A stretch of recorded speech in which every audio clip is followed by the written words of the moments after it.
इस वजह से कर्मचारियों और पेंशनर्स को इस दौरान मिलने वाला बढ़ा हुआ DA/DR नहीं मिला।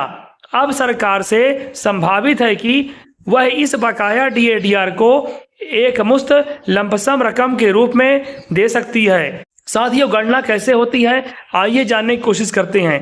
DA/DR एरियर की गणना उस अवधि के लिए होती है जिसके दौरान DA/DR की बढ़ोतरी रोकी गई थी। यह देखा जाता है कि हर 6 महीने में DA की कौन कौन सी नई दरें निर्धारित की जा सकती थीं, लेकिन फ्रीज की वजह से लागू नहीं हुई। साथियों, कैलकुलेशन के लिए बेसिक वेतन या पेंशन आधार माना जाता है। उदाहरण के लिए किसी कर्मचारी की बेसिक सैलरी 25,000 रुपए है और मार्च 2020 में DA 70% था, जबकि जुलाई 2021 में यह 28% तक पहुंच गया। तो एरियर का कैलकुलेशन इस तरह होगा कि हर महीने के लिए DA की पुरानी और नई प्रतिशत दर के बीच का अंतर निकाला जाएगा।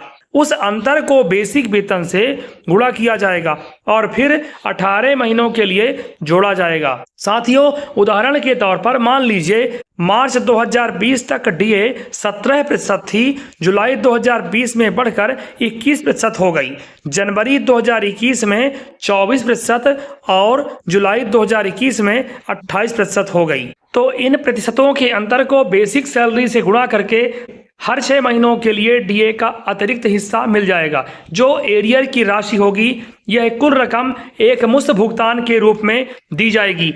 यदि सरकार ने इसे मंजूर किया तो यह आयकर के दायरे में भी आ सकती है, इसलिए टैक्स कटौती हो सकती है। साथियों, किसको मिलेगा यह एरियर, आइए जानने की कोशिश करते हैं। यह एरियर केवल केंद्र सरकार के कर्मचारी और पेंशनर्स को मिलेगा। इसके तहत रिटायर्ड यानी सेवानिवृत्त कर्मचारियों को भी उनका बकाया DA/DR मिलेगा, जो उनके पेंशन में शामिल होगा। अनुमान है कि लगभग 47 लाख कर्मचारी और पेंशनर्स इस योजना के अंतर्गत लाभार्थी होंगे।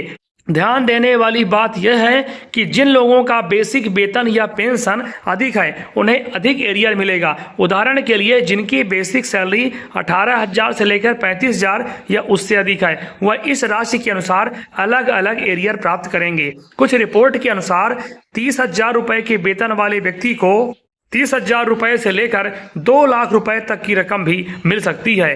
यह उनके वेतन और DA प्रतिशत पर निर्भर करता है।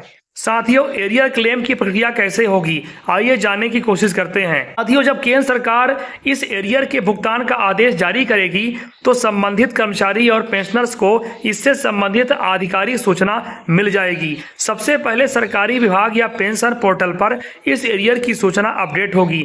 इसके बाद वेतन या पेंशन खाते में एक मुश्त रकम सीधे ट्रांसफर कर दी जाएगी।